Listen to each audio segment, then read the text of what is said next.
புனித மாற்கு எழுதிய பரிசுத்த நற்செய்தியில் இருந்து வாசகம். அதிகாரம் 4, இறை வார்த்தைகள் 35 தொடக்கம் 41 வரை.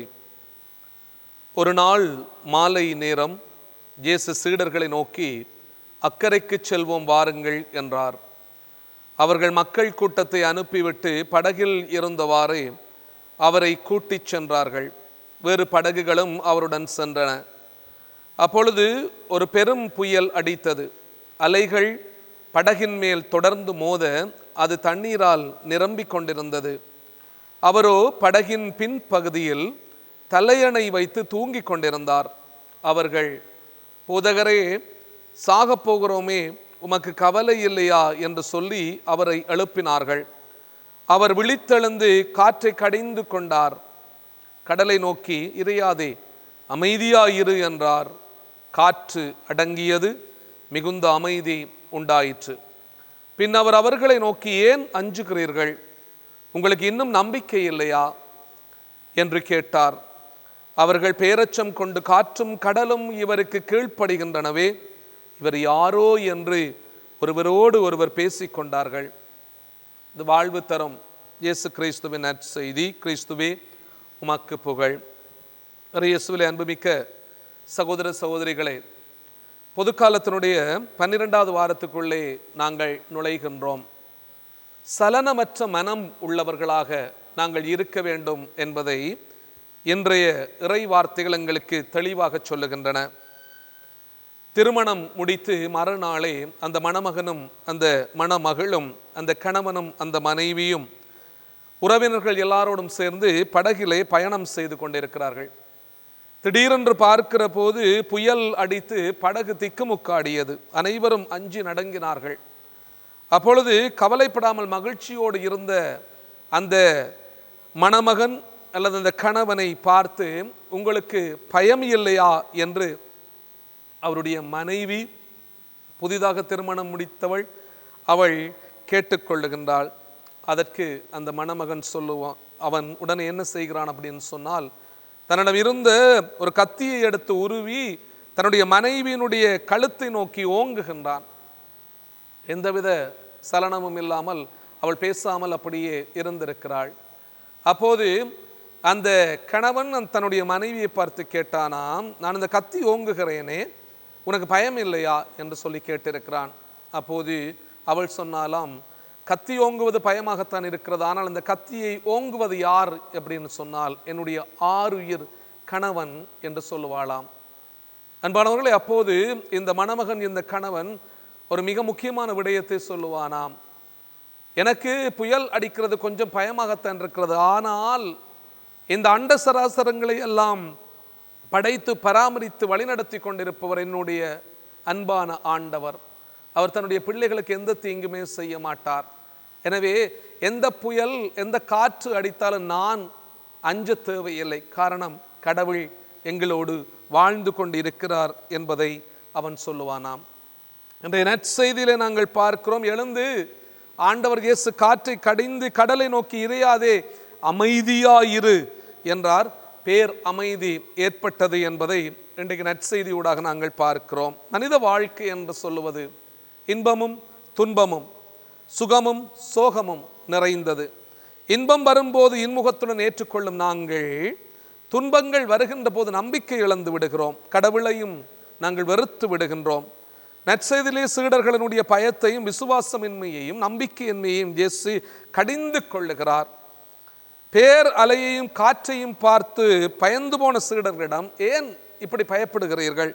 இன்னும் உங்களுக்கு நம்பிக்கை இல்லையா என்று ஆண்டவர் இயேசு இந்த வார்த்தைகளை கேட்கிறார். இந்த மாற்கு நற்செய்தி 4ஆம் அதிகாரத்தில் நாங்கள் பார்க்கிறோம் 40வது வார்த்தை. துன்ப நேரங்களிலே மன உறுதியுடன் நம்பிக்கையுடன் வாழ வேண்டும் என்று ஆண்டவர் வலியுறுத்துகிறார். கிறிஸ்தவ வாழ்வு என்பது துன்பம் இல்லாமல் இருக்கின்ற வாழ்வு அல்ல, துன்பத்தோடு பயணிக்கின்ற வாழ்வு. எங்களுக்கு ஆண்டவர் இயேசு சிலுவைச்சாவின் மூலமாகத்தான் மீட்பை பெற்று தந்தார் என்பதை நாங்கள் எப்போதுமே விளங்கிக் கொள்ள வேண்டும், புரிந்து கொள்ள வேண்டும். ஆகவே துன்பம், கஷ்டம், வேதனை என்பது கிறிஸ்தவ வாழ்விலே இன்றியமையாத ஒரு விடயம். அதை நாங்கள் ஏற்றுக்கொள்ளுகிறோம். அந்த துன்பத்திற்கு அழகான விடையை நாங்கள் எடுத்துக்கொள்ள வேண்டும். இயேசுவினுடைய உன்னதமான துன்பத்தோடு எங்களை நாங்கள் ஒப்பிட்டு கொண்டு மகிழ்ச்சியான உயிர்ப்புக்குள்ளே நாங்கள் சங்கமிக்க வேண்டும். அதுதான் அன்பானவர்களே கிறிஸ்தவ வாழ்வினுடைய எதிர்நோக்கும் நம்பிக்கையுமாக இருக்கிறது.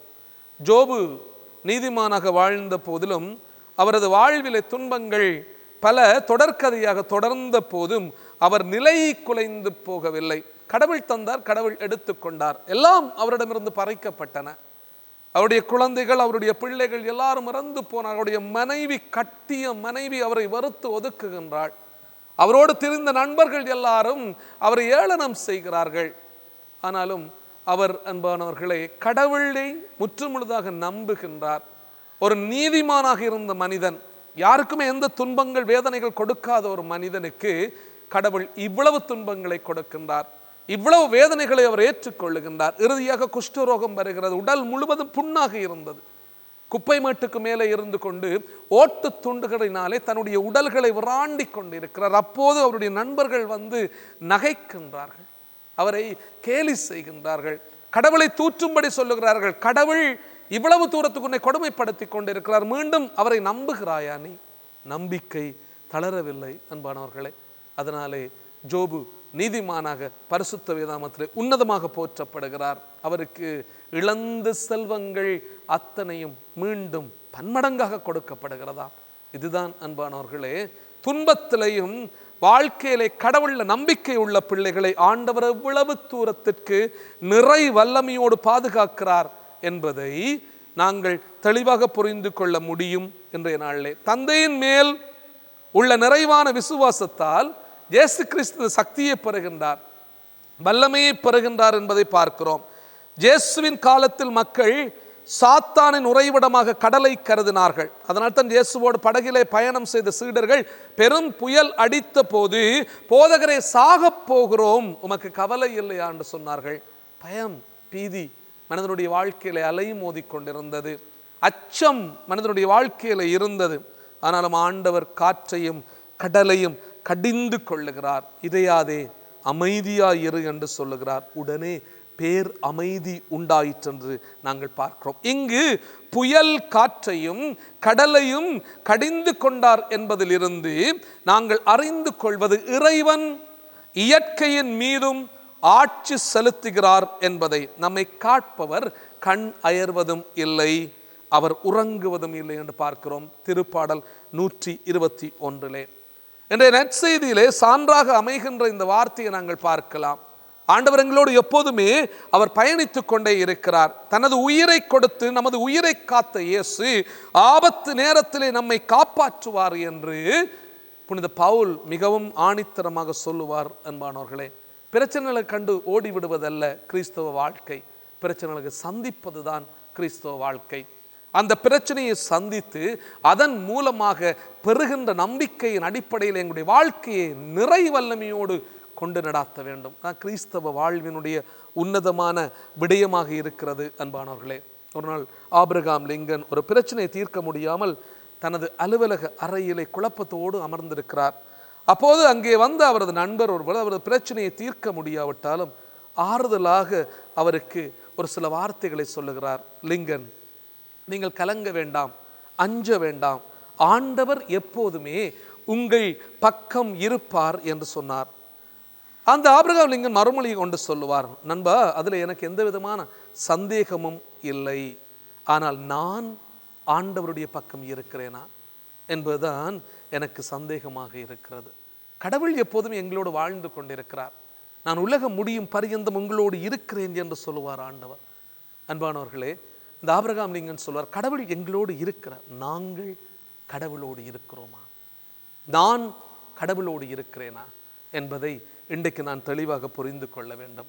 வாழ்வினுடைய பிரச்சனைகளுக்கும் துன்பங்களுக்கும் தீர்வு காண என்ன வழி என்பதை ஆழமாக சிந்திக்க வேண்டும். துன்பத்தை, பிரச்சனையை நீங்கள் நேருக்கு நேர் நின்று சந்தியுங்கள், ஆனால் அதை எதிர்த்து நிற்கவோ அடக்கவோ முயற்சி செய்யக்கூடாது.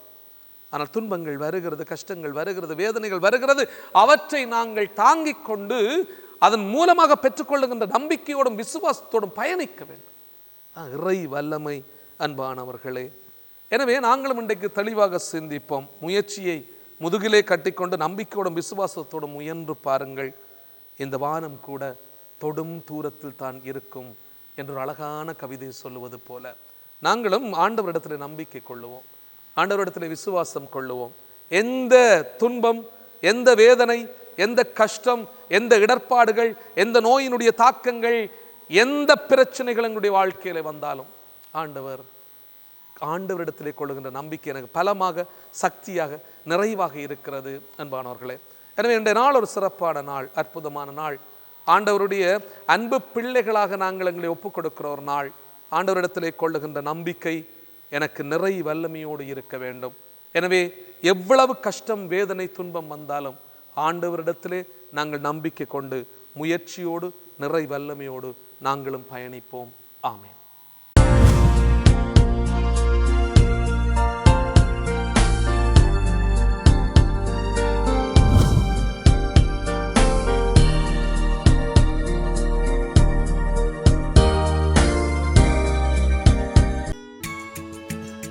ஹோலி மேடையில் புத்தம்புது நிகழ்ச்சிகளை உடனுக்குடன் பார்த்து மகிழ எமது ஃபேஸ்புக் மற்றும் யூடியூப் பக்கத்தை லைக் செய்யுங்கள்.